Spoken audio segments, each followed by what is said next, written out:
शहर की कच्ची बस्ती में एक गरीब मजदूर कालू रहा करता था। कालू के घर में उसकी पत्नी जानकी थी। जानकी लोगों के घरों में झाड़ू पोछा करके कुछ पैसे कमा लेती थी और वहीं कालू किसी तरह मेहनत मजदूरी करके 2 वक्त की रोटी का जुगाड़ कर लेता था। कुछ दिनों से हो रही बारिश के कारण कालू की मजदूरी बंद हो गई थी। अरे जानकी, इस बार तो बरसात ने हद ही कर दी, रुकने का नाम ही नहीं ले रही। कुछ समझ में नहीं आ रहा, अगर इसी तरह काम पर नहीं गया तो 2 वक्त की रोटी का जुगाड़ कैसे होगा। अरे तुम चिंता क्यों करते हो, बारिश का क्या है, 1 आध दिन में रुक जाएगी और उसके बाद में फिर से काम शुरू हो जाएगा। अरे 3 दिन तो हो गए, बरसात तो रुक ही नहीं रही है और आगे भी रुकने के कोई आसार नहीं दिख रहे। तो क्या हुआ, तुम्हारा काम बंद हुआ है ना। मैं तो अभी भी लोगों के घर झाड़ू पोछा करने जाती ही हूँ। मेरे पगार से कुछ दिन तो निकल ही जाएंगे।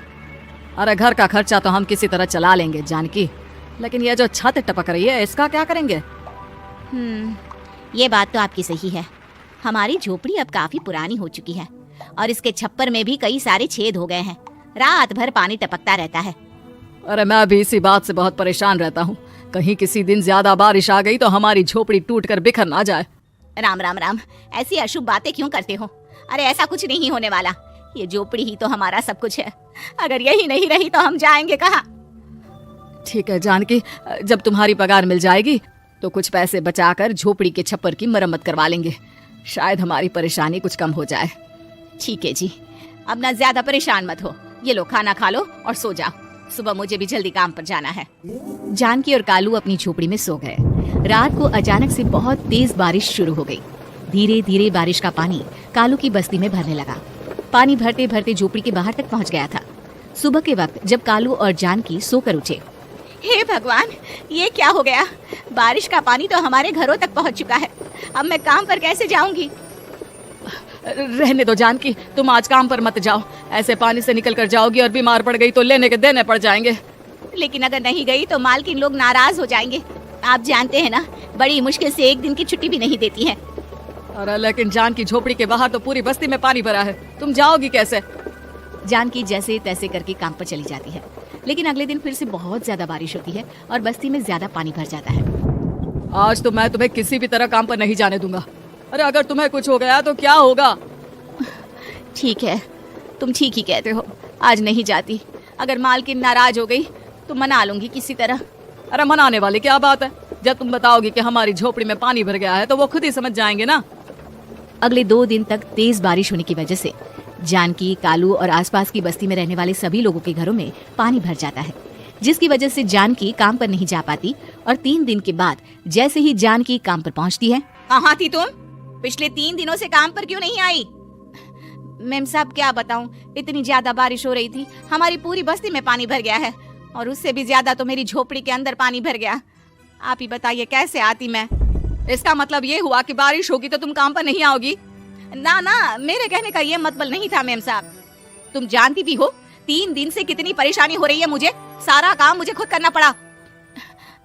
माफ कर दीजिए मालकिन जी, पर मैं क्या करती, आने के लिए रास्ता ही नहीं था, सब जगह पानी भरा हुआ था। बहाने तो तुझे बहुत बनाने आते हैं। जानकी देख, अगर अगली बार ऐसा किया ना तो फिर काम से हमेशा के लिए छुट्टी। अरे ना ना मालकिन, ऐसा मत कीजिए। बारिश की वजह से मेरे पति की मजदूरी भी छूट गई है। बड़ी मुश्किल से घर में 2 वक्त खाने की रोटी का जुगाड़ हो पाता है। आप मुझे काम से निकाल देंगे तो हम क्या खाएंगे। अगर इतनी ही चिंता है तो फिर रोजाना काम पर आया करो। चलो अब जल्दी से जाकर घर का सारा काम करो। बारिश रुकने का नाम ही नहीं ले रही थी। पूरे शहर में बाढ़ जैसे हालात बन गए थे, लेकिन नौकरी जाने के डर से जानकी किसी तरह रोज काम पर जाती थी। एक दिन जब जानकी काम करके अपने घर लौट आई तो अचानक उसकी बस्ती में कुछ लोगों का शोर सुनाई दिया। अरे लगता है बाहर कुछ हुआ है, मैं जाकर देखता हूँ। हाँ हाँ, पता तो कीजिए, ये बस्ती में लोग इतना शोर क्यों कर रहे हैं। बाहर जाकर कालू ने एक आदमी से पूछा, अरे क्या हुआ भाई, इतना शोर क्यों मचा रहा है। अरे क्या बताए भैया, अपने बस्ती के बाहर एक पुल टूट गया है और वहाँ पर एक कार फंसी है। थोड़ी देर में अगर किसी ने नहीं बचाया ना तो वो कार पानी में बह जाएगी। ये क्या कह रहे हो भैया, कार के अंदर कोई है क्या। हाँ, कोई औरत बैठी है, अकेली है, बहुत रो रही है बेचारी, मदद के लिए बुला रही है। अरे तो हमें जाकर उनकी मदद करनी चाहिए ना। अरे लेकिन इसमें बहुत खतरा है, हमें अपने आप को बचाना चाहिए। पानी कभी भी हमारी बस्ती की तरफ आ सकता है। अरे तुम्हें नहीं चलना तो मत चलो, लेकिन मैं तो जाकर उस औरत की मदद जरूर करूंगा। कालू उस जगह पर पहुंचता है जहां वो औरत कार में फंसी हुई थी। वहां पर पानी का बहाव बहुत तेज था और सारा पानी कालू की बस्ती की तरफ ही आ रहा था। कालू ने एक बड़ी सी रस्सी को पेड़ से बांध दिया और दूसरे सिरे को कार की तरफ फेंक दिया और उस औरत को रस्सी के सहारे बाहर आने के लिए कहा।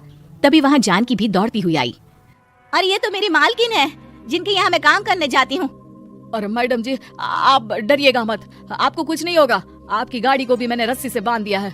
थोड़ी देर में पानी का बहाव कम हो जाएगा, फिर हम आपकी कार को भी बाहर निकाल लेंगे। क्या तुम जानकी के पति हो? हाँ हाँ, जानकी मेरी ही पत्नी है, आपके यहाँ काम करती है ना। लेकिन मेम साहब, आप यहाँ पानी में कैसे फंस गई? अब क्या बताऊं, मैं अपनी सहेलियों के साथ पिकनिक पर गई थी, वहीं से लौट रही थी। अचानक पानी का बहाव तेज हो गया और मेरी गाड़ी फंस गई। अरे कोई बात नहीं मालकिन, अब ना आप बिल्कुल सुरक्षित हैं। मैं तो बहुत बुरी तरह डर गई थी। कब से मदद के लिए चिल्ला रही थी, लेकिन कोई मेरी मदद के लिए नहीं आया। भला हो तुम्हारा पति का जिसने मेरी जान बचा ली। लेकिन जानकी, मैंने तुम्हारे साथ बहुत गलत व्यवहार किया। इतने खराब मौसम और बाढ़ में भी तुम्हें काम पर आने के लिए कहा, नौकरी से निकालने की धमकी भी दी, और तुमने मेरी जान बचाई। मुझे माफ कर दो।